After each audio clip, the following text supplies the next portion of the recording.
everybody, welcome to Winning Runs. I'm Charlotte Cunningham. We're here at Cloverdale, Indiana at the Crossroads Arena. I've got Bob and Marnie Loosenort with us from Hazel, Kentucky. They've been gracious enough to come down and share their knowledge with us. Marnie, who won the IPRA year-end and the rookie, she's also been a Speed Horse champion, and she also won the Speed Horse Pro championship for 2 futurities, won her trailer on It Ain't My First Rodeo. This ain't my first rodeo. And she's placed and won multiple futurities and derbies. We're glad to have her. She's a wonderful trainer. I got to meet them and get to know them in Gillette, Wyoming, because we were the only Southern people that had went there, and I'd never been, and they had been a couple times, so they kind of helped me through. So I'm really glad that they could come. Bob is a wonderful horseshoer. I wish he lived closer to me. I have heard wonderful things about him shoeing, so he's going to go over some shoeing techniques, as well as Marnie's going to go over some exercises that basically say keep it simple, forward motion, and don't get in a hurry. And so we're glad to have y'all here on Winning Runs. Thank y'all. Thank you. Marnie's now with us. She's going to show us a few exercises and a few things. She's brought a couple horses, which I'm really glad, with issues. These are all young horses. So she's brought a couple horses with these issues. So she's going to show you some things that she does to try to get them over their issues. And sometimes it takes a lifetime. You never get them over your issues. And I forgot to mention, she was also the BFA Derby champ on Ricochet to Fame. When was that? What year? 2005. Okay.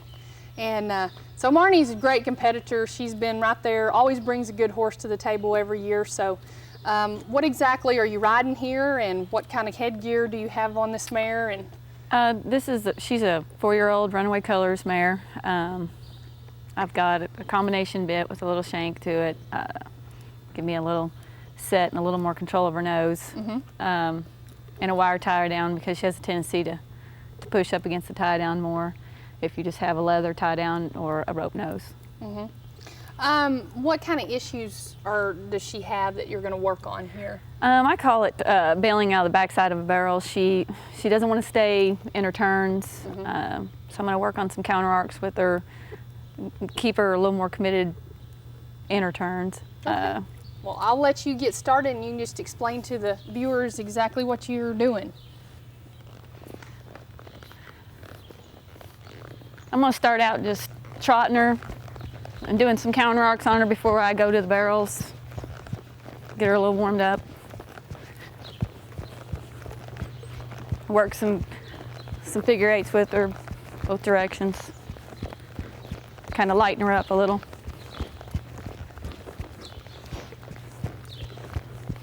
Using my left leg to push her off to the right.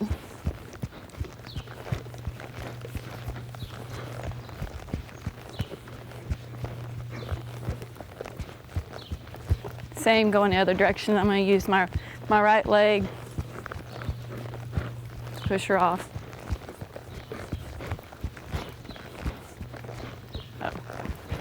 I'm going to lope her up here, or trot her, I guess. The counter arc is what I use on the back side, which is right here on the barrel. She wants to bail off. Kind of keep her moving forward over finishing my turn.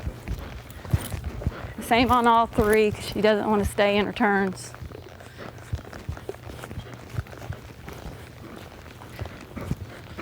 She has a tendency right there to want to leave her turn too early.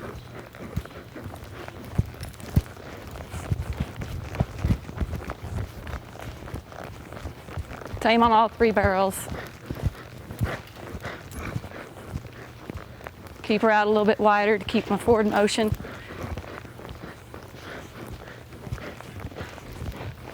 Over finish.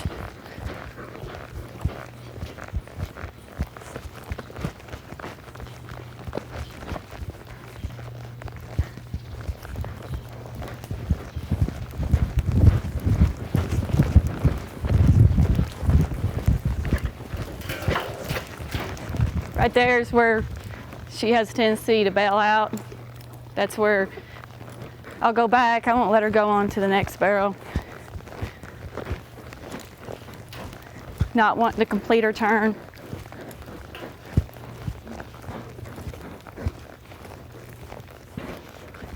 Come back and work a few circles with her again. Making her keep that hip up underneath her.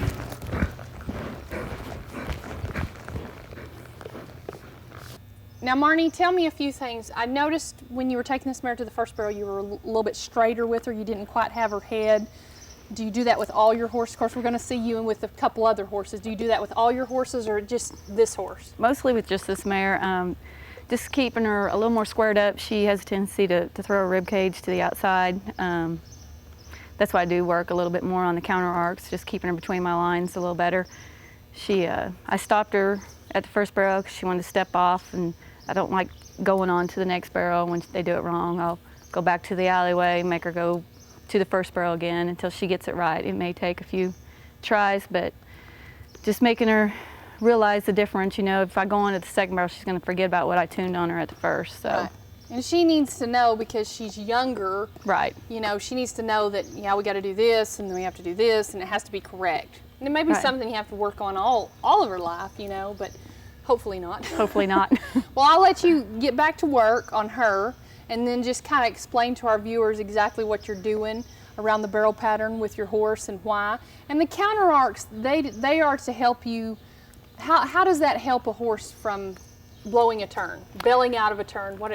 Y'all call it belling, I call it blowing out of a turn, but how does that help you? More than anything, just keeping them between the lines. You know, when you're coming off your barrel and you're going to move her over, or if you're just going one-handed around the barrel, she's not coming off my outside rein. Okay. So just responding to that counter arc, responding to you to move over, and having that rein pressure on her neck. So when you run her, when you go like this, Right. she's thinking, I got to get my butt and move over. Right. Okay. Getting in the correct position that she needs to be in when she turns the barrel. So that's why you use the counter arcs for this kind of issue. Right. Okay. Well, I'll let you get started, and she's going to get tuned on a little bit more here. Okay.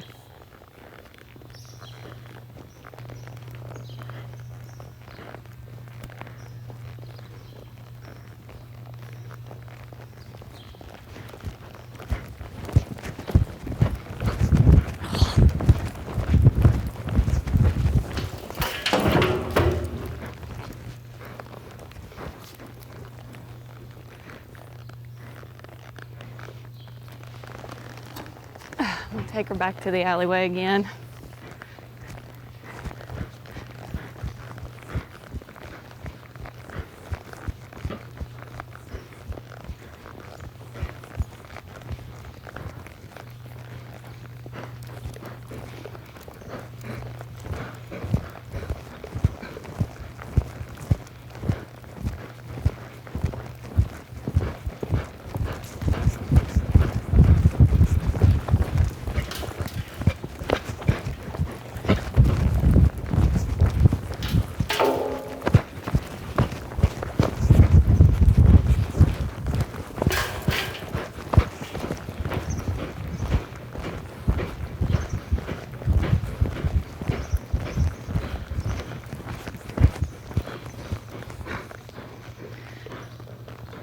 I'm gonna take her back in and walk her through. She did a little better that time.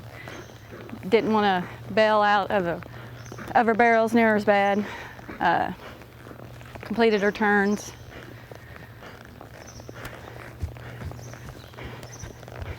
I always go back in and do slow if I've taken them through fast. Just kind of keeping them quiet. Still gonna counter arc or make her move over. Slow her down, coming into the barrels, just kind of reinforcing rate of the returner.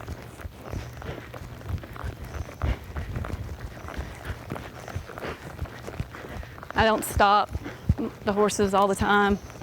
I do change speeds a lot.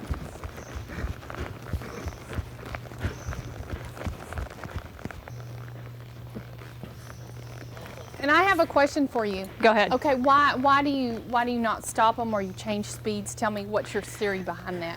I don't like just setting one. If I do stop them, it's for something they've done or they haven't even thought about rating a barrel. I do like to change speeds, just kind of reinforce that collection going into your barrels. But I don't like to stop them every time. I mean, they do. I have stopped them, but it's mostly whenever they're doing So you something. just kind of slow them down. Slow them down. If I'm loping, I may break them down to a trot. If I'm cruising about 3/4, I just want to make sure they get a nice collected lope going into that turn, so they don't get strung out.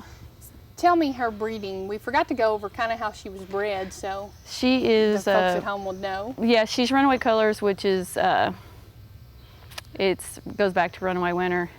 And to be honest with you, I don't know what she is on the bottom. Well, I think now that you mention it, I think we did go over that, so I'm getting forgetful in my old age. Okay, well, it seemed, she hit the first barrel the first time. It seemed like she was paying attention to you and doing what you were told. So what's your game plan now is once you're done, you'd be done with her right now? Right. Yeah, if they go in there and they give me a good try, I'll quit them there. Like I said, go back in the last time if I'm exhibitioning at a horse show or whatever. Just kind of finishing on a slower note, just keeping the colts quiet in the alleyway, a little more relaxed, so they don't think we're going to run them every time we... Now, is this something that you're going to run her in? You'll just change the reins, or is this... I'll just change the reins. This is something I've run her in. I have changed it around quite often, but she has a tendency to be a little strong in the face, and she will respond to nose pressure better than she does just a ring bit or like an Ed Wright bit. She'll respond to something like this a little better. Stiffens up too much with just a hackamore. So I like the combination, not a whole lot of chin pressure on her, because she does rate a barrel per se. She doesn't need a whole lot of whoa. I get a little more bend with it with the chin strap a little bit more loose. Tighter? Yeah. She says, yes, you do. Yes, you do. Yes. Okay, Marnie's got some other exercises for us, so we'll see where we're at from there. I'm going to show one other thing that we use counter arcs for. If a horse is anticipating a turn, if they're coming in too early to make that turn, we'll do a counter arc, keep them moving forward, make them a little bit lighter on the inside line. You'll do it at a trot or a lope.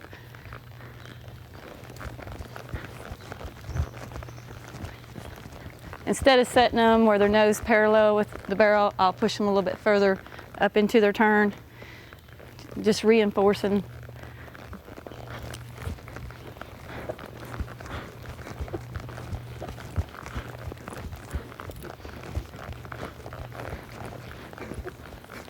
Keep them moving forward.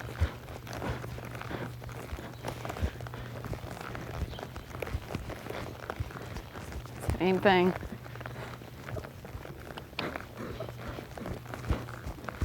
A lot of horses that anticipate the turn have a tendency also to blow off the backside of the barrel because they're cutting their pocket off coming in. So that's another thing that we use counter arcs for. Marnie has switched horses for us today. Marnie, tell me about this horse and what we're going to kind of do with him. He's a saintly fellow. Working on some rollbacks with him. He needs to snap up on the backside of his barrels. He could leave a little bit harder, so I like to do the 45-degree angle rollbacks. Just kind of getting him to snap a little more and leave the barrels a little bit harder. Now these exercises, do you kind of do them with them as needed, or do you do them every day? I'll do it. A lot of them I kind of do what I call checks and balances. Check if they're doing their counter arcs good, then I'll just do a few of those. Do a few rollbacks, just a little bit, just kind of keeping every day a little bit more interesting, make it challenging for the horse, I guess. And he's 4 too, right? Yeah, he's 4. Okay, well, I'll let you get started. I'm going to stand over here with you and kind of ask questions about your rollback. So I'll go ahead and get him started loping to the right.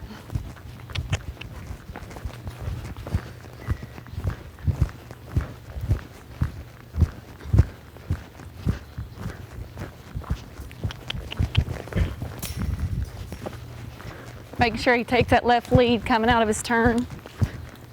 Speed up a little bit as I go into my turn to sit down, just like you would when you're turning a barrel. If they don't take the right leads, trot them and ask them to take it again.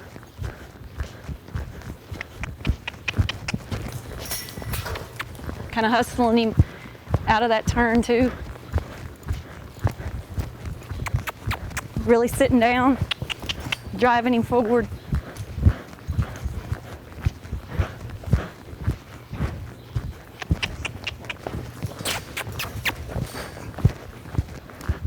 He's crossfiring. I'll break him down to a trot again. Not letting him anticipate that turn. I may lope him by the fence. So you're kind of making, what you're doing is you're going in a circle into that lead and going into the fence at a 45-degree angle and making them use the fence and come back. Yep. And that makes them quicker on their feet in the turns. Gets their hindquarters up under them a little more. Gets them a little bit snappier out of their turns. Do you Really teach all hustle. your horses to do that? We do. Yeah, I'll do that rollbacks on even older horses, you know, that have kind of lost a little snap or whatnot. We'll just kind of freshen them up, do some rollbacks with them there. Okay. Well, looks like he done pretty good because when he would come back off that lead. Now talk about your leads too on the barrels. Talk about how you think it's important, you know, like you told me, to switch leads as soon as you leave a barrel. I do. I like the horses to stay on the correct leads for all 3 barrels. Whenever going to the second barrel, I'll make sure they get that left lead. I don't want them to change their leads as soon as they're getting ready to turn. They have a tendency to drop their shoulder when they change their lead at the barrel. So I always want them in that correct lead. That way you can keep that shoulder picked up and their hindquarters up underneath them whenever you get ready to turn. And you teach them this from the very start, because people always ask me, now at the very start when you're starting a colt, is it important to worry about their leads? And I usually tell them, my deal is it's not important right then until they learn the barrel pattern. So what's your philosophy on that? I guess I'm always been a stickler about it. Okay. Regardless, before we put them on the pattern, we'll still enforce the leads on them. Okay. And you kind of wanted to show kind of how he switches his leads and kind of keeps his leads around the barrels? Yep. Okay.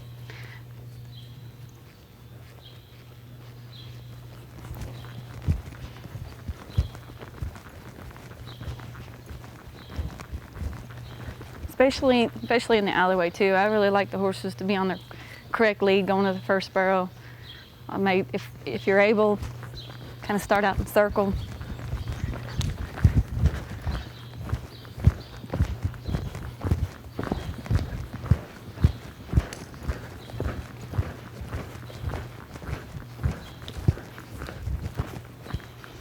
I'm gonna over finish him, ask him to take his left lead across.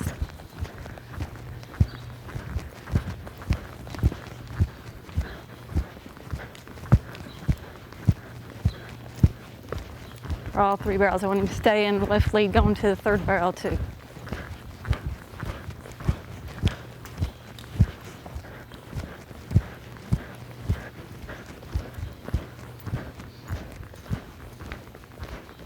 I noticed how you were kind of taking him just a hair bit bigger around his turns than you were the black mare. So tell me why kind of.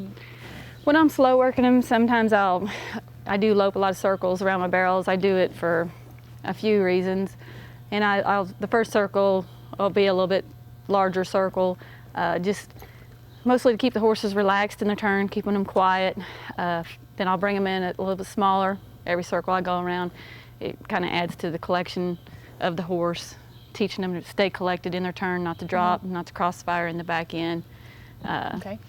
Keeping everything collected in their turns. So that's the most important thing. Collected and up underneath themselves. Yes. And I hear that a lot these days. You know, we're not so much as flexing them and getting that shoulder, but more up driving forward and really moving up underneath themselves. Definitely keeping that forward motion. Yep.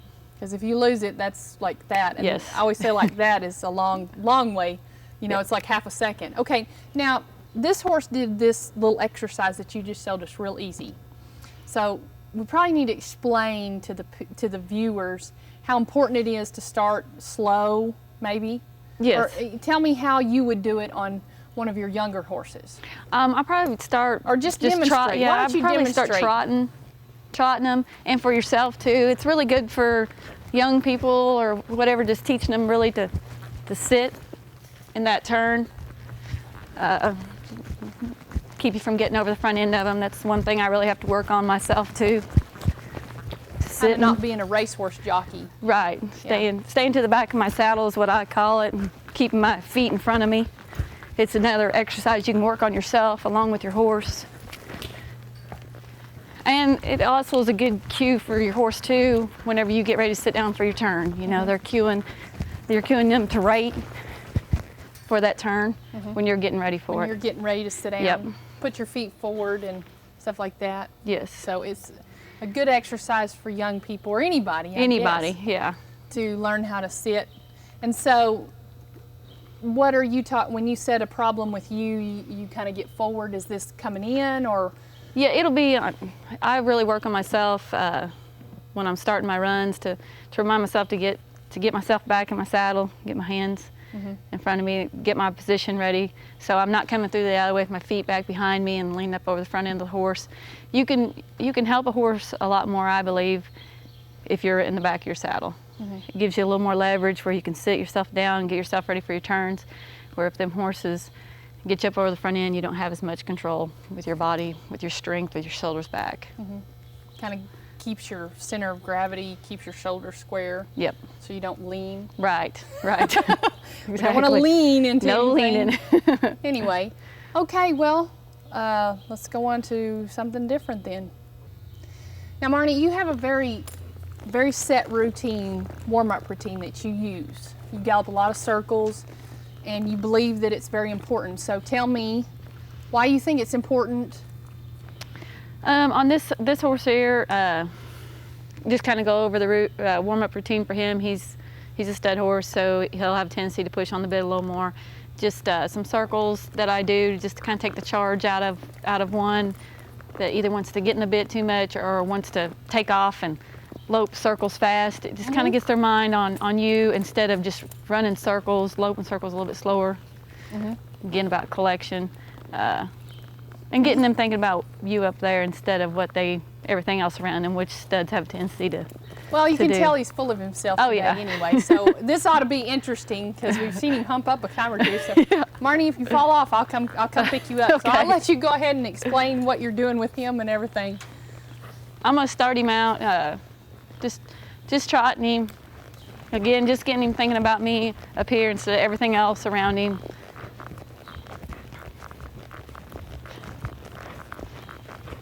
Getting him more focused on you instead of everything else that's going on around him. I'm gonna stop him. I'm gonna turn him the other direction. Still heavy on the bit, so I'm gonna stay at a trot. May go just a half circle this time. Keep his attention on me instead of everything else.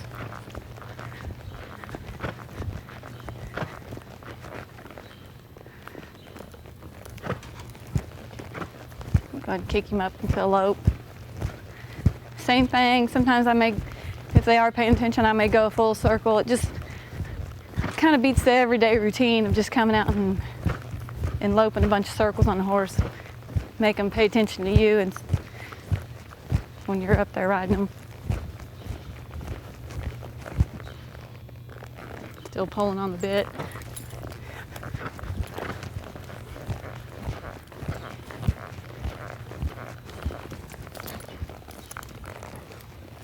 Still full of himself, so I'm going to lope some more until he's paying attention.